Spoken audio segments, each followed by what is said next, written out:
super pleased to see all of you here. You know, I love that you choose to spend time with us to find out more about your community. I'd like to start first by saying thank you to Amy and Ruby and AJ here at the DoubleTree for taking such great care of us. Can we give them all a round of applause? Breakfast is great as usual, as well as the service. And so this morning we have with us Ms. Deputy Director, Ms. Ginger Spencer, and she's going to introduce our team that's going to talk to us about redistricting. The census happened in 2020, and the city does their redistricting last week for the state and the county to get through theirs, and so now it's our turn to redraw our boundary lines to make sure that we're representing the proper number of people. And so they're here to let District 1 know what that process looks like and maybe what a potentially proposed map will look like. So Ginger, please, thank you. Thank you, Councilman O'Brien. Good morning, everyone. Good morning. This is a great turnout. So as the councilman said, I'm Ginger Spencer, Deputy City Manager with the City of Phoenix. And it is my pleasure to be here this morning to talk to you about the City of Phoenix redistricting process. So this is a process that we do every 10 years, and I've seen some familiar faces, some retirees, so I know you've probably been through this before. But if this is your first time, we're going to fully explain the process. But this is an opportunity for you to map your future as far as the boundaries for Council District 1. So with me this morning, I have Denise Archibald. She is our city clerk, and so she oversees this process, working with me in the city manager's office. And then we have our consultants here, who are Priti and Sam Mather. And so with that, I will turn it over to Denise to walk us through this process. All right, thank you, Ginger, and good morning, everyone. I'm the city clerk, as Ginger mentioned, and I'm happy to be here. So every 10 years, as Ginger mentioned, we do the redistricting process as required by the state constitution and the city code. And so we're required to revise the council district boundaries to maintain a population that is equal, at least once every 10 years. And so that's where we're at right now. The current council districts that already exist right now were effective in January of 2013, following the 2010 census. And so from that census, from 2010, the Phoenix population at that time was 1,445,632. And so that meant that the ideal equal population for each district was at 180,704. Based now, we have the 2020 census, and so since that census, the city population increased to 1,608,139. Making then the ideal equal population for each district to be 201,017. So the goal is to reach for every district a population of approximately 201,017 for each district. So as we were looking at the numbers from that census, districts 1, 3, 4, and 5 are below the ideal population, that 200,000 number, and they need to add population. And Preeti will talk a little bit more specifically about District 1 for that. And then Districts 2, 5, 7, and 8 are above that population ideal number, and so they need to decrease. So at this point, we're starting our redistricting process. This is our actual first meeting, so thank you for having us. And we're using the same process that we used before in 1990, 2000, and 2010. We basically have now procured through a procurement process. We have the consultants that are here with us. They are experts in this field. They are with ArcBridge Consulting and Training from the Washington, D.C. area, and they've been doing this for a pretty long time. And they will take the census data and the input from the community and the city council, and then they will help us redraw our maps. We will have 2 rounds of community meetings, starting with this first round. The first round is to talk about the process and just initiate it so that you know that it's coming. We will have a website available late next week, and we'll have more information there. And basically, once we have our first round finished of community meetings that we're doing right now, then the consultants will basically create some maps for the second round. And at the second round, then the community will be able to also provide input and reaction to those plans. And then after that, they will go back and then they will make 1 or 2 plans for the city council to basically consider and then adopt the final redistrict map in the fall of the fall of this year. Once they do that, then the new map will become effective January 2024, just in time for the November 2024 election, which will be for the council, for the mayor, and for the odd numbered districts. And with that, as I mentioned, we will be having a website available late next week, so we'll push out some information, and you'll be seeing a lot of information about redistricting in the next several months between now and the fall. And with that, I will turn it over to Preeti, who will talk about the actual data and the census process. Thank you. Good morning once again. We're so happy to see all of you, and I'm going to talk about Redistricting 2023. I'm going to go and begin with the 2010 data, compare it with 2020, and then give you the reasons why we have to redistrict. Yeah, it's a process that happens every 10 years, but looking at the data, what we will do is show you where we stand. So if you look at this slide that you have here, it's your current council districts. And these council districts were drawn based on the 2010 census. So you can see that back in 2010, the population of the city was 1.4 million, around 1.4. And now with 2020, the population is now at 1.6 million. So what has happened is that when we do redistricting, our goal is to make sure that all the districts are as close as possible to our target number. And the target number is nothing else but the average population. So you have 8 districts. So back then, the average population was around 180,000. And now with the gain, our population is 200, our target population is 201,017. One thing that I do want to show you on this slide is that the maximum deviation. So when you think about deviation, people generally tend to think of standard deviation and all those things, but it's not that. The maximum deviation that the law requires us to look at is the difference between the most populated and the least populated district. So that's good. So back then when we did,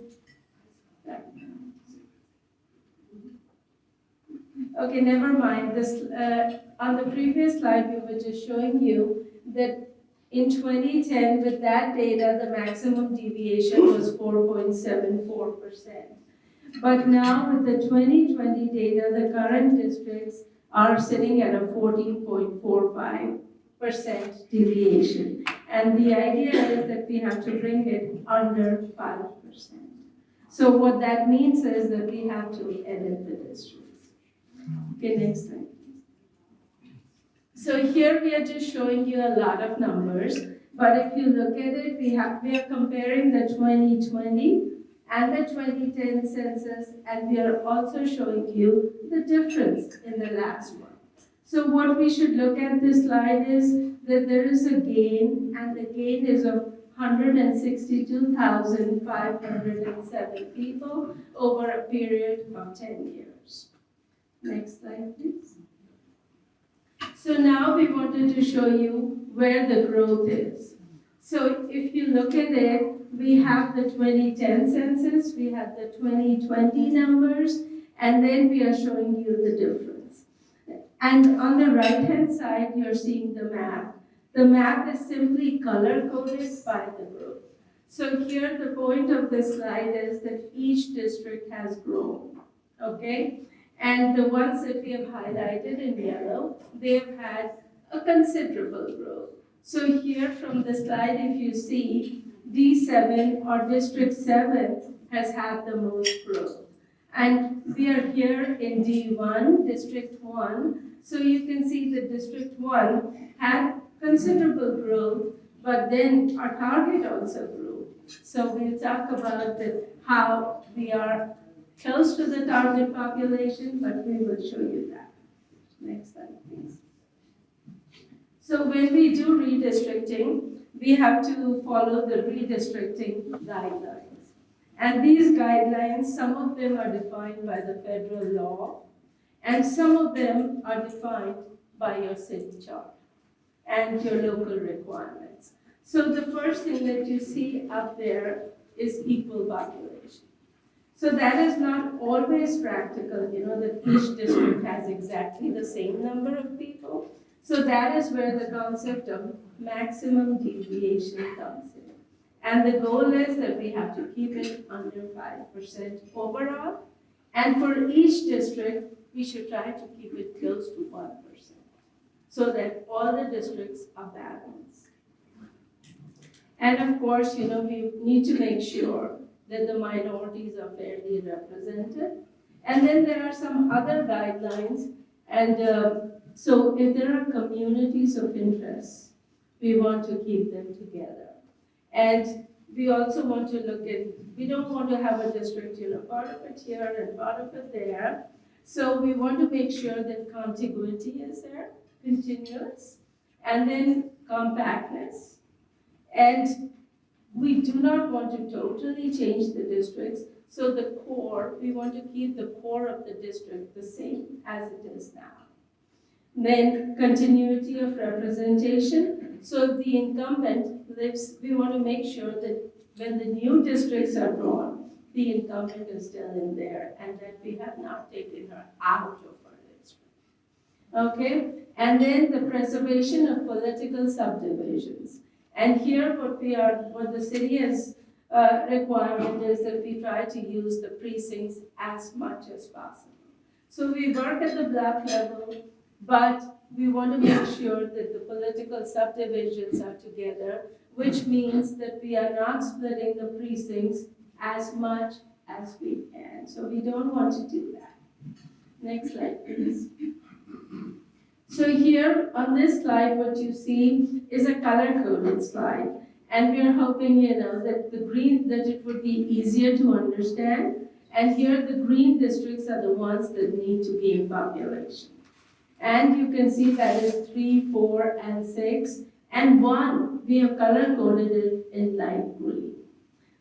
The reason being that it's quite close to the ideal population. So we need to gain just a little bit. And that is what we are showing on this slide. And here you can see that D7 has a whole lot more. And you can see that it's 17,000 more than our target. So what that means is when we draw the districts, all these red districts would have to lose, and the green districts would have to gain. Next slide, please. And this is a chart that you may have seen outside of the table as well. And this is just showing you on the dashed line, you're seeing that that is our target. And the target, once again, is 201,017 people per district. So you can see D1 is so close to the target. So with just minor changes, we would be able to get to our target or closer to our target. And on this slide, what you're also seeing, that for each district, we are showing you the racial and ethnic composition. So where you see the orange color, that is the Hispanic population. The yellow color that you're going to see is the non-Hispanic white. Then we have non-Hispanic black and blue, and Asians, and then we have the other and people who have said that they are of 2 or more races. Okay, next slide, please. And we have the same information for anybody who does not have access to a color printer or would like to just see things in black and white, so it's the same.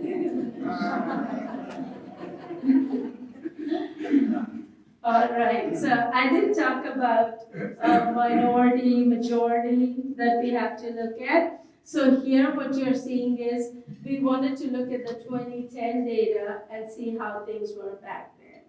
So if you look at the map on the left-hand side, that is the one which is showing you as district. So where you see the yellow, that is a majority non-Hispanic white district, and that is what D1 is.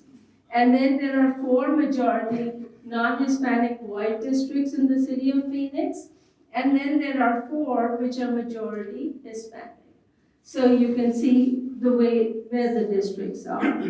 And now what is the map on the right-hand side? We are just looking at the same data but at the block level. So what majorities are at the block level. And there you can see some blues, some greens, and so that is just another way we wanted to make sure that we are looking at the racial and ethnic data for the city of Phoenix. Next slide, please. So now this slide, you're saying, okay, it's a similar map. Yes, it is, but this is with 2020 data. And what we saw is that we still have 4 majority non-Hispanic white districts and 4 Hispanic districts. And like on the previous slide, we are seeing the data at the block level on the right-hand side. And then you can see that you're seeing some greens and you're seeing some blues. So that is just data at more granular level. Next slide, please. And now we come to District 1. Okay, this is just detailed data for District 1 by race and ethnicity. And you can see that on the left-hand side, we have the 2010 data. And on the right-hand side, we have the 2020 data. What you're seeing highlighted in yellow is that it's primarily, it's a non-Hispanic white majority district. And on the top table that you have up there, you can see that back with 2010 data that you had slightly more population, but now with 2020 data, you need about 2,000 more people to add to the district, and then, we would be closer to our top. All right? So we have a gain of 16,000 people, but if we could add 2,000 or closer to that number, we would be close to our top. Next one. So having looked at all this data, what we did was we came up with a suggestion, which we call Plan A. So we are here right now, and we are talking to you to get your feedback. But looking at the data, looking at all the redistricting guidelines, we came up with a change that we are here to present, and then you can give your comments, you can let your councilwoman know, and then I want to reiterate that nothing is final. This is the very first step, okay? So here I have a slide, and I just want to show you that with the current districts, you can see the red and greens, and you can see how things are not balanced. But with Plan A, and especially if you look at D1, this is something that we are working. We have a Plan A that we wanted to show you, that we have been able to reduce the maximum deviation to what the law requires, and that every district is very close to 1%. So with that, I'm going to show you the changes. And if you look at your district, and the only change that we are recommending, and I'm going to go closer to the map so I can show it to you. Hello. So if you look at the yellow box over here, that is the change which is on the southern side of the district. So here, if you can see, it's over here. Yeah, that's good. And if you go look at the block that you are seeing, you can see that the total number of people living in this area is 3,803 that we are recommending or suggesting move from D5, which is the low, from D5 to D1. And if you look at this block where the data is, you can see the racial and ethnic composition of this area. So in this particular area, there are 1,378 Hispanic population, 1,325 non-Hispanic whites, And then if you look at down below, you have Hispanic, where it says Hispanic 18, non-Hispanic white 18, that is the voting age. So this is what we are recommending. And then when you look over here, currently District 1 is short of 2,648 people here, and the deviation is negative 1.32. But with this suggested change, we are now over 1,155, and our deviation is 0.57%. And if you wanted to look at the streets, that this area, and it happens to be in a Harvard precinct.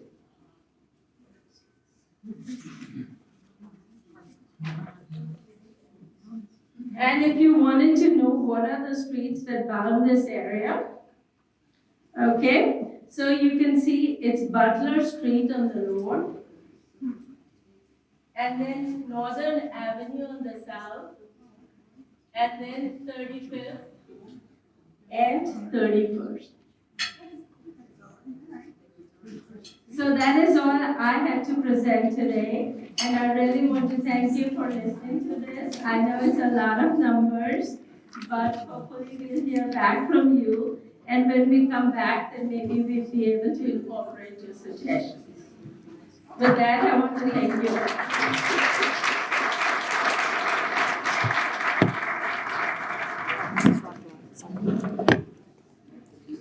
All right, well, don't run away yet, because I know this group, and there's a question or two out here, although they could make me a liar today. So do we have any? Yes, Nancy?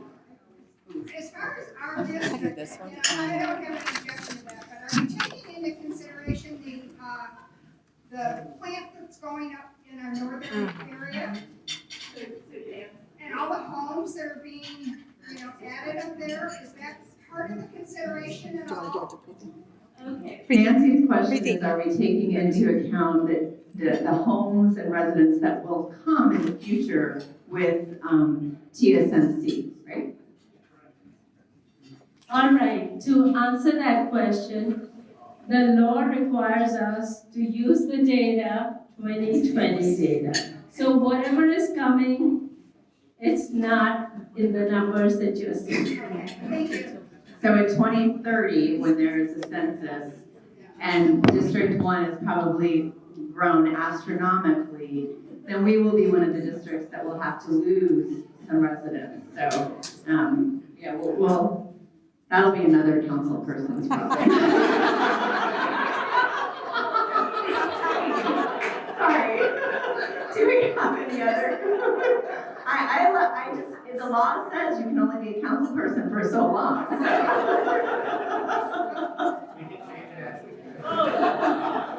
Well, it's in the law. Did you consider, I think D2 was the one that grew the largest disproportionately. Did you consider moving a segment of D2 into D1 versus D5 up into D1? Hello. Yeah, that is definitely on the table because D2 has more. But the only reason why we did not suggest here, because D3 is down there, and D3, if you remember from the tables, is in need of a lot more people. So we did more changes between 2 and 3 than 1 and 2. And just to add to what Pepe said, so just as we're meeting with Council District 1 residents, we're also going to be meeting with Council District 2 residents, and we are also working with Councilman Waring as well. So this is what we're presenting today, but as we get suggestions and feedback, when we come back for the second round of meetings, you could potentially see some changes to your question, sir. And so they, like she said, they're gonna talk to all the districts in June, work on community feedback, and come back in September. Now, we normally don't meet until the end of September, but this information will be coming back towards the beginning of September. So we will be calling on all of you to have a special community meeting with us to see what the proposed final plans are. And so a couple of things, right? That'll be a really important meeting. It's also really important y'all give your feedback this summer to them, and we'll make sure to push out the website as soon as it's up and running. So, and I want to say thank you to them because the rest of the districts aren't getting this presentation until a little bit later in June. And I said, oh, no, we all go on summer vacation in D1, so you're gonna have to come see us like immediately. So thank you all. Do we have any other questions? Tom? Very nice presentation, thank you, ladies. Will that PowerPoint program be available? Can we get that? Yes, we will be putting it on the website, and we hope to have the website late next week, so we'll start pushing out, and we will put it on. Thank you. All that data that you couldn't see because our eyes are a little bit wiser than some people's will be available on their website, so you'll be able to read it better. And if you have questions, you'll be able to contact them or contact our office, and we'll figure out what the answer is. All right, any other questions? Yes, sir. There's been some discussion about adding more members to the city council. What's the situation with that at this point? Yes, thank you, sir, for that question. So to add additional council districts, that would require a charter change and a vote by Phoenix constituents. And so for this process, we are not considering that for this process. But we have our consultants on board, and so once we complete this process, then we would go back and draw new maps, additional data, and then come back to the community and to council to see what that could look like. But it would require a charter change, and we would have to bring that to our Phoenix voters. Yeah, all charter changes must go to the Phoenix voters. Hello? Okay, so again, that is something that we'll make sure comes back out to the community for feedback. This is the process we need to get done first, as it does impact the 2024 election, which, as they say, is the mayoral race and districts 1, 3, 5, and 7 in 2024. All right, did we get you all? Oh, one in the back. I needed to wear my tennis shoes today. Thank you, Ann. One question is, once this redistricting is finished, will the police precincts be changed at all? Thank you very much for that question. The police precincts will not be changed for this process. They have their own process when they're doing that. So when we do refer to precincts in this presentation, we're talking about the county precincts. And so we do try to keep the county precincts in line. And if you look at that map that we had on the table, if you have a copy of that, you'll see that the precincts listed there are all county precincts. And the reason that's important is because when you vote, then that data gets sent to the county, and then they align it with their precincts, and so it's easier to read results properly when we don't split a precinct. Okay? Thank you for that. We'll be outside, Councilwoman. And they're gonna stay till after the meeting, so if you don't have questions right now.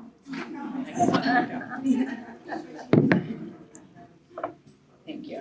If you don't think of your question until afterwards, or you just want to talk to them offline, they'll be here after the meeting. Thank you so very much. Everybody give them a round of applause.